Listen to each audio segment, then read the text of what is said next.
All right, hey guys, good morning. We are back with another Saturday morning edition of Meta Money, here with none other than Ben Armstrong of BitBoy Crypto. What are we going to talk about, Metaverse? I think that's usually what we talk about, and I think it's a good place to start, a good place to end, maybe a good place to live one day. I like that. No. Are you sure? No. We like the real world. All right, the hot one on the scene. A lot of rumors going around about ApeCoin, the Yuga Labs Metaverse, the other side. Do you think this thing's going to break into the top 10? Well, I think that it's a very kind of interesting question because, we were talking a little bit before we went on air here about, ApeCoin is not just a metaverse coin. While, it may eventually turn into that maybe, but right now ApeCoin's got other functions. You can buy the merch with it. It's a coin to certainly speculate. Available. Yes, and it's a coin to certainly speculate on, based upon everything that Yuga Labs is doing. I think ApeCoin is not just representative of Bored Apes. It's also representative of MeBits and of CryptoPunks as well in a lot of ways, as Yuga Labs bought the IP rights for those other two NFT projects. So the question I think has to be separate. I think the question is, can the other side be a top metaverse? And then also, can ApeCoin break into the top 10? And I think, without question, ApeCoin can break into the top 10. There's so much backing, such a big community. If you just take the Bored Ape community alone and say, look at what this community has done with this NFT project. In just a short amount of time. Very short amount of time. Yeah. You can apply that to the coin and see. I mean, for me, I'm just trying to figure out, where is my entry back into this thing? Right. But are they not hand in hand? Like, if they do create this metaverse and it's not in the top or it's not that great, does that hold it back from being in the top 10? I don't see it not being great. There's too much money in the ecosystem. Yuga's they got too much money to prop this thing up and to make it exactly what I think what the ape holders and the community wants it to be. But there's rumors that they're going to partner with Sandbox, which is a big thing. But that might mean that maybe they're not putting a lot of effort into building their own and they just want to make good partnerships, maybe? Well, I think that they're still going to have to do their own because from what I understand, the other side's not going to be a voxel. Right. There certainly hopefully can be some interoperability, but what I really think about here is not can it be successful, because I definitely believe the other side will eventually be successful. The question is when. Yeah. Look at Sandbox. Sandbox, the easiest metaverse to build in, bar none. Extremely easy to build in. Still takes massive amounts of computer power to build in. Right. And we started building in Sandbox 2 years ago. That's how long we've been building our digital city inside of Sandbox, and we don't even have half of our land built on. Okay, and we just have a 12 by 12 and a 3 by 3. So when you take all that into consideration, that we haven't even filled our land there, and we have been working around the clock for 2 years. Right. Then you take into consideration the massive amount of computer power it takes to do all this stuff, and then you take into consideration the fact that Sandbox is probably not fully launching where all the lands are playable until 2023. That's crazy. Even longer. Possibly even longer. I've been told from the team 2023 is the target, early 2023. Okay. Yeah. But definitely we look at the ETH merge. We know a lot of stuff in crypto gets delayed. Yeah. You look at Cardano, hard forks.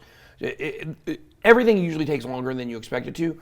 But the real question here is, with as much viability as Sandbox has, and it's taken them this long and they're still not off the ground, how long is this going to take that they just launched the idea of That's a good point. A few months ago? I mean, they recently put out their trailer, I think about a month ago now, and obviously it's a trailer. There's no gameplay, there's no, but it's cool. Yeah. But I go with what you're saying there, that who knows what this thing's going to look like, how long it's going to take. Maybe they just partnership, with the big guys that are already have something. It just has that viral feel to it, like it's the virality of a meme coin that's not a meme coin. Yes. So it has the potential to, Shiba's at 15. We see Ape at 33.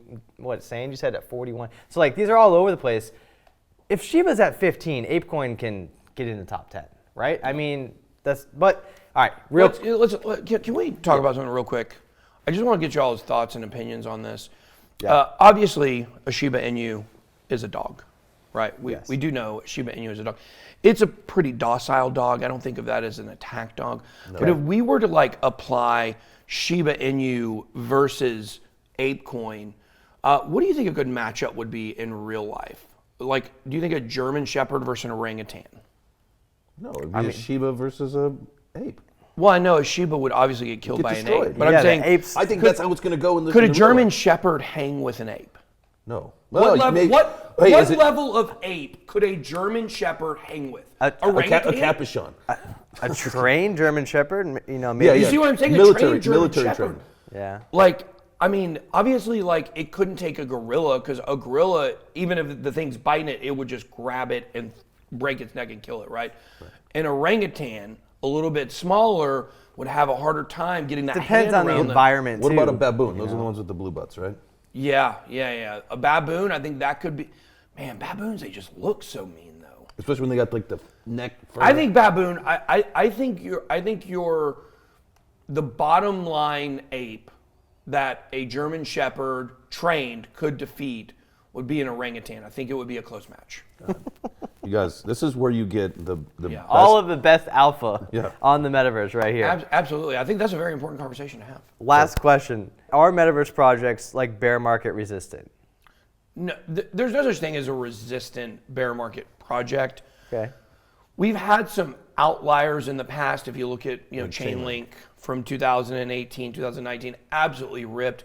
Binance had some times where it ripped, and you could say exchanges would maybe be the most protected because of if people are shorting and selling, then volume is high.